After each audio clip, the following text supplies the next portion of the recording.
My friend, pay attention. I have a question to you, and this is a very important one. From 0 to 10, be honest with me. How much do you love living in America? Leave me a comment. Today's video is related with that, and is a very special one. 6 reasons why I love living in the USA. My friends, I really wonder what those are. But before I go into that, let me ask you for one thing. If you can leave a like, thank you so much. Is the best way to show support and also to tell me that you love America. If you can subscribe, well, in that case, forget about it. You make my day. Have that in consideration. Link for the original video in my description, and let's play it. Let's go, my friends. Lawrence, tell us why America is incredible. No, I will. I am not going to ever wear a flat cap. Why I will not? never wear a flat cap. I refuse. Why if you not? buy me one, I'll be. Hey, oh, hello. Welcome to another episode of Lost in the Pond. By the way, I love Lawrence. Lawrence Brown, the editor of Lost in the Pond. And you know what? Over the last few weeks, I've noticed a pattern in some of the comments you find people have been leaving. And they're good comments. They're comments along the lines of, I really appreciate what you do, Lawrence, because you focus on sort of positive things. You know, you look at America in a positive light, whereas because America is great, my friends. There is no other way. Because you focus on sort of positive things. You know, you look at America in a positive light, whereas that's actually quite a controversial stance these days. I want to... Controversial? No, my friends, he's joking. It's controversial to say that America is incredible? Don't tell me that saying America is bad is popular right now. Because that would be the same as saying that... I'm thinking about an analogy. That... European bacon is better than American bacon. See, makes no sense at all. America is incredible. What is going on?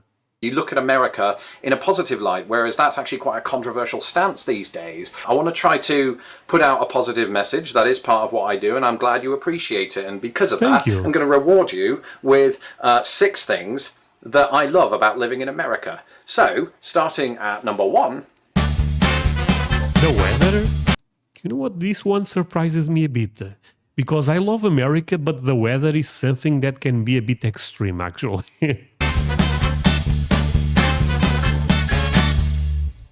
Now, you're going to think me a hypocrite here, I think, a little bit, because I've spent a good portion of the last few weeks, months, whatever you want to call it, bemoaning the Chicago weather, despite my previously... Oh, yeah, he lives in Chicago, right? Midwest. And the Midwest is a bit rough in the winter. Stated positivity. But the truth is, most of the time, at least up here in the Midwest, I can't speak to the deep south where I understand when you get to the summer it's hot and humid and you just want to take off all your clothes and jump in the Mississippi. At least that's just me. But here in the Midwest, the spring, beautiful. I don't think there's a more perfect place to spend spring. And then the summer hits. Now, I must say it was quite oppressively hot when the summer hit, when I was... Okay, my friends. See, I love America, but I'm not getting this point that well. So the winter, very rough. Spring, really good. Summer, oppressive. Okay. And the summer hit. Now, I must say it was quite oppressively hot when the summer hit, when I was living in Indianapolis. But now that I live up by Lake Michigan, I've got all that cool air coming in. So the summers aren't that bad. In fact, they're very nice. And I look for... Oh, wait. Maybe Indiana is the problem. Chicago is doing great when it comes to the summer. Forward to coming up this year. And I might even get naked there and jump in Lake Michigan and be arrested for indecency. And then the fall. Oh, the fall. Okay, never mind. Maybe it's correct, because the fall in America is so gorgeous, specific more in the north, right? How can you resist the fall here in the Midwest of America, and indeed possibly most of America, even out on the East Coast, seeing those orange, brown, and whatever leaves come... You know what, my friends, I was born in the fall, so this forever will be my favorite season of the year. Down, but I do enjoy walking through the leaves and listening to the birds as they shit on my face. Okay, this one I can understand. Parks. Are we talking about national parks or normal parks? Because either way it will be amazing, but that's the question. Pay attention. Perhaps there's no better place to walk through America's leaves than in America's parks. Okay. It's got a great system of national parks right across the country. Yep. You know, and a lot of that goes back to Theodore Roosevelt, who was a big proponent of conservation and mustaches. It's almost odd to me because, you know, if you'd have asked my 18-year-old Lawrence, you know, what... You guys know that Roosevelt used mooses? Not Moses. No, oh my God, let's speak American. Let's forget English. Moose, the one with the horns, the animal that Canadians love. I'm not sure if Canadians love that animal, but I know he's very popular. Basically, what I know is I saw a photo of him riding a moose instead of a horse, and I thought that was crazy. Stashes. It's almost odd to me because, you know, if you'd have asked my 18-year-old Lawrence, you know, what do you like to do on a weekend? He would have said, going to the bar and getting utterly pissed. That's British for drunk, not angry. Although sometimes I would do both, pissed and angry, at the same time and get thrown into jail. That never happened. Don't know why I said that. But nowadays I'm an adult, or I'm 35, trying to be an adult, and the older you get, the sort of the more you enjoy the simple things in life, and parks are absolutely that. I'd much sooner these days go for a stroll through Chicago's Lincoln Park than getting wankered off my head on vodka and Red Bull. And they're everywhere, you know, there's so many famous ones, Yosemite and Yellowstone National Park. I want to see all of them, you know, dressed up as... Grand Teton means big boobs, by the way. Teddy Roosevelt, just going around. I mean, you may not like it, but that's the translation. And sort of stroking that mustache and thinking, conservation. Yeah, he never spoke like that. Iconic sites, okay. So let's take the Statue of Liberty, for example. I swear I was thinking about that one. You know, firstly, I will say this. She's a lot smaller than she looks in the films. A lot shorter. She's like Kylie Minogue, who on stage looks like she's 5'7" when she's actually 4'10". You know, so when you're standing inside the Statue of Liberty and you're reading about the history of the immigration and also about the Statue of Liberty itself, I mean, it was a gift from the French. But more than that, you know, I grew up on American films. I grew up reading about America and seeing pictures and being dazzled by them. And, you know, I think when I first saw this... No, but the Statue of Liberty, see, I'm coming to America this year, and a lot of you guys end up telling me, André, skip New York, is not worth it. But I'm not going to do that, because the Statue of Liberty is probably the first thing I knew about America. So for me, it's kind of important to see it, you know. Statue of Liberty, it was just this aha. And apart from that, what represents, right? I mean, the Statue of Liberty represents freedom. So it's an amazing, I would say, sight, right? Moment that, oh wow, it actually exists. It's not just a fabrication made up for fiction. It's real. You know, even if she is smaller in real life, she is at least there, you know, guarding America. Not literally. It would be great, wouldn't it, if we came under attack and she actually went to bat for us. Can you imagine her coming to life? You can, if you've seen Ghostbusters 2. You know, and I want to see the Golden Gate Bridge, you know, book that I stole as a kid. I've covered this many a time. But he said what? He said Golden Gay Bridge? No, he didn't said gay, right? The Golden Gate Bridge. Sorry. You can, if you've seen Ghostbusters 2. You know, and I want to see the Golden Gate Bridge. You know. Oh, Golden Gate. Never mind. Book that I stole as a kid. Never mind. Covered this many a time. But as a kid, I would flip to this page and I'd be like, I want to go there. I want to be there, where Roger Moore was fighting Christopher Walken, Max Zorin in View to a Kill, ever since that day. And one day I'll get the opportunity to, if I can buy a blimp. People? Yeah, that's the thing I like the most. You know, I think that Americans are... I'm tugging on my collar. Why am I doing that? Don't know. I think Americans are often stereotyped as sort of loud, overeaters, as all these other stereotypes you want to throw out there. And to some extent, there may be some truth for some people, for some groups of people. I don't care about that. I care about the daily interactions I have with people. And I've got to tell you, on the whole, you know what? I often find Americans to be... This is going to sound really controversial.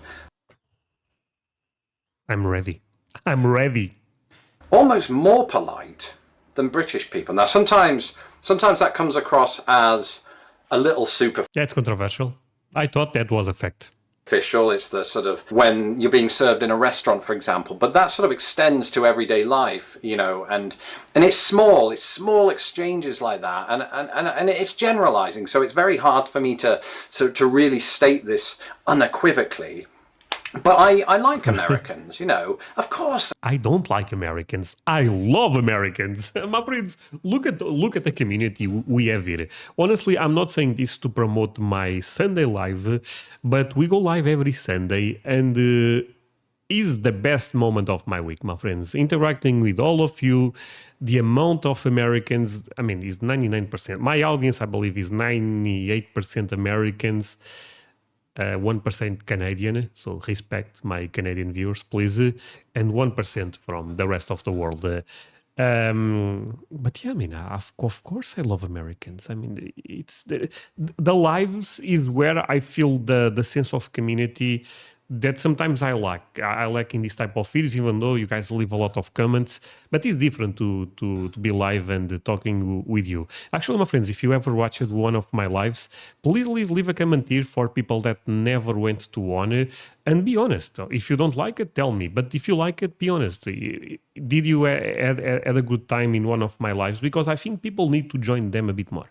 There are some Americans that you can't even fathom. How do you exist in life? How do you get through life? But that's the same in Britain. That's the same in Sweden. That's the same in Denmark. I could name all 200 countries, and say the same thing. There's a good heart to people here. Oh, I love American history. Specific, I have to choose one, okay. Civil War, what Abraham Lincoln did, it was incredible.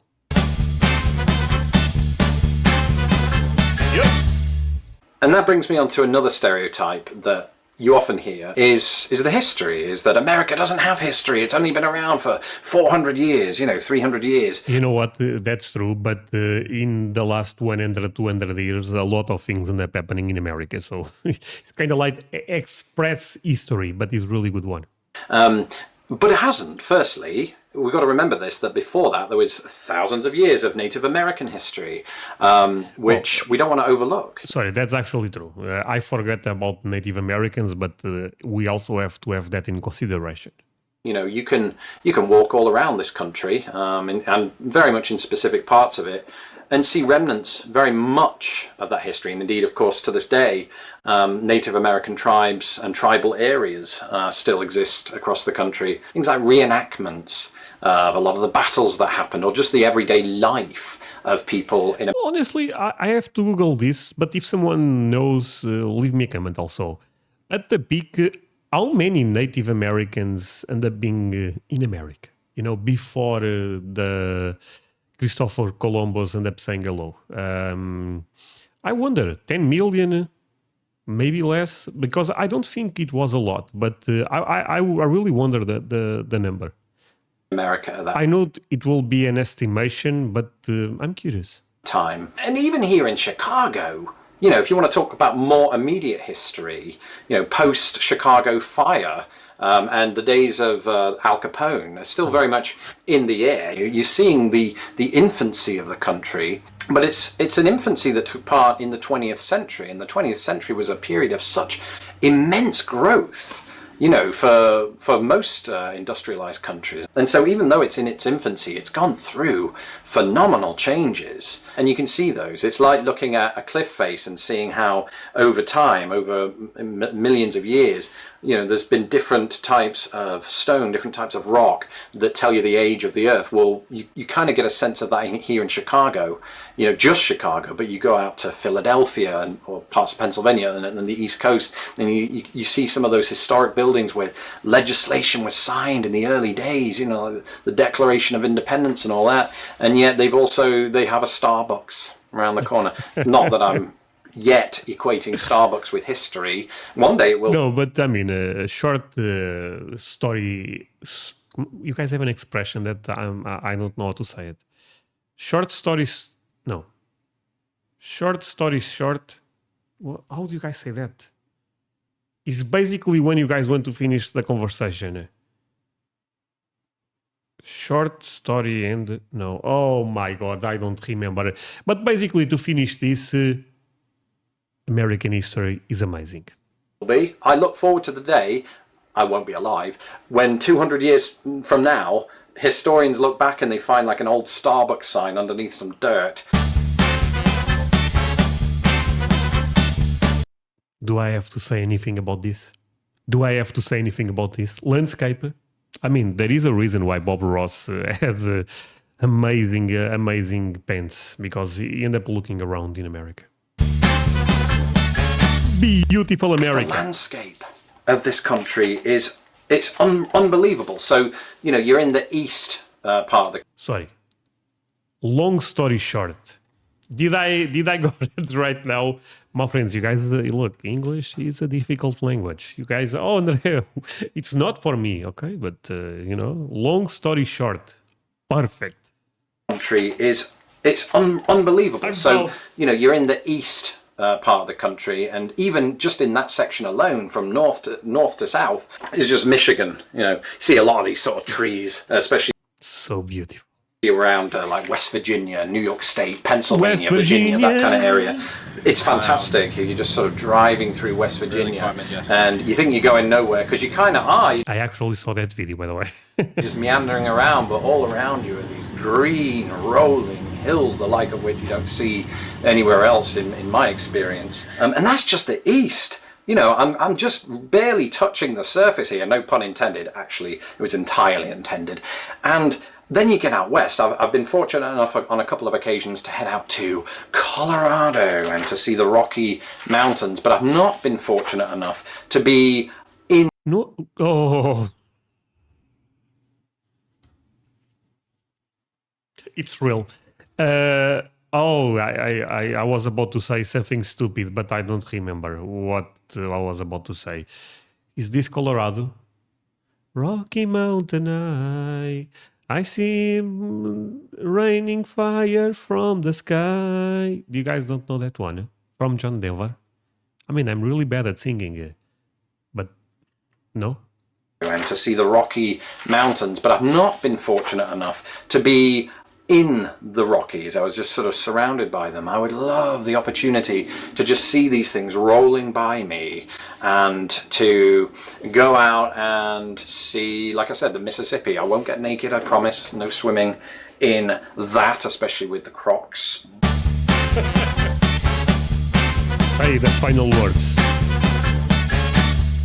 And so that's it, America. You know what? Can I get a like for America? I'm serious. Because this was a great video. You know, keep smiling, keep going, keep seeing the beauty for what it is. I've talked, you know, endlessly about what a beautiful country I think this is, and it's still got so much potential, because let's remember, it is still in its infancy. It's still a young country. And you know what's crazy? Sometimes I see, oh, the empire is going down, because they always compare America with the Roman Empire. But the reality is, the Roman Empire ended up lasting 500 years, or even more, actually. Even though there is some controversial how long the Roman Empire ended up going. But either way, America have a long way to go until it goes down, you know, if it goes down.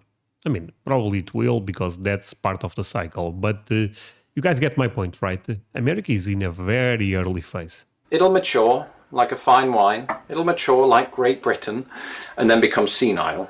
But that's another story entirely. And so in the vernacular of my American counterpart, later dude, that means bye to anybody who's not from here. Bye, my friend. Later dude. My friends, show him all the support. Actually, I always forget this.